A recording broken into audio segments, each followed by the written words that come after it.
ത്രൈലോക്യജനനിയും സർവേശ്വരിയുമായ സാക്ഷാൽ ജഗദംബികയായ ദേവിയുടെ ഉത്ഭവചരിതമാണ് ഞാനിവിടെ പറയുന്നത്. ദേവി മഹാത്മ്യത്തിലെ ഭാഗമാണ്. മഹിഷാസുരൻ്റെ ദുഷ്കർമ്മങ്ങളിൽ പൊറുതിമുട്ടി ദേവന്മാർ തങ്ങളുടെ സങ്കടം ത്രിമൂർത്തികളെ അറിയിക്കാൻ ചെന്നു.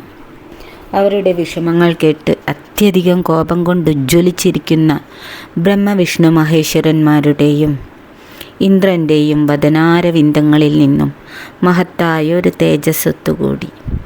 തുല്യതയൊന്നും പറയാനില്ലാത്ത ആ മഹാ തേജസ് ഒരു സ്ത്രീയായി ചമഞ്ഞു. ആ സ്ത്രീയുടെ ശോഭ ത്രിലോകങ്ങളിലും വ്യാപിച്ചിരുന്നു. മഹാദേവൻ്റെ തേജസ് സ്ത്രീരൂപമായി തീർന്ന ഭഗവതിയുടെ മുഖാരവിന്ദമായി പരിണമിച്ചു. യമദേവൻ്റെ തേജസ് ദേവിയുടെ കേശങ്ങളായി തീർന്നു.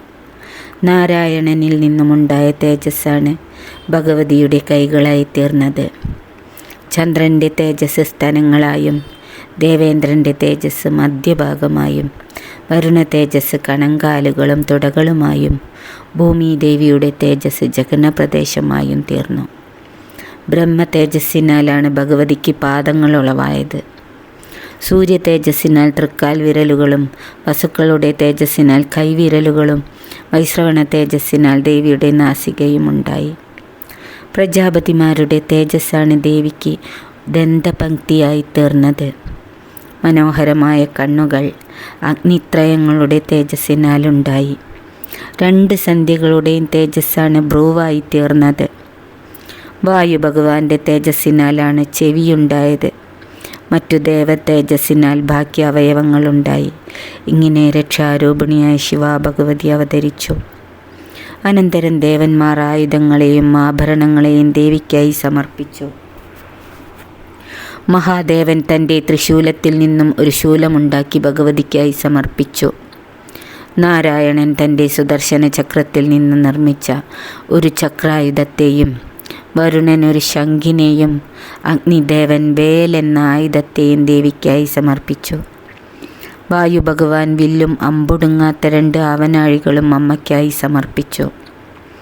ദേവേന്ദ്രൻ വജ്രായുധവും ഐരാവതം ഒരു ഗണ്ഡത്തെയും, ഗണ്ഡെന്ന് പറഞ്ഞാൽ നാക്കുള്ളൊരു മണിയാണ് കേട്ടോ. അപ്പോൾ ഐരാവതം ഒരു ഗണ്ഡത്തെയും യമൻ തൻ്റെ കാലദണ്ഡിൽ നിന്നും സൃഷ്ടിച്ചൊരു ദണ്ഡും, വരുണൻ പാശത്തെയും, പ്രജാപതി രുദ്രാക്ഷമാലയും, ബ്രഹ്മദേവൻ കമണ്ഡലുവിനെയും ദേവിക്കായി സമർപ്പിച്ചു.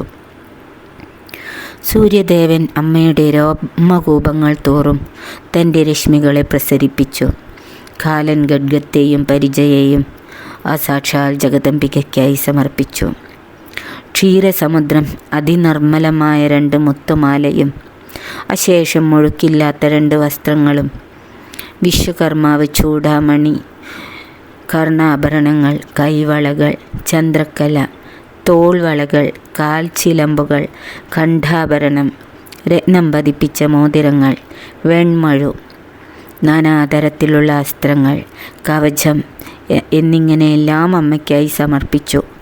ശുദ്ധജലസമുദ്രം പവിത്രമായൊരു താമരപ്പൂമാല അണിയുന്നതിനും ശിരസിലും കയ്യിലും വെച്ചുകൊള്ളുവാൻ വേറെ താമരകളും പ്രദാനം ചെയ്തു.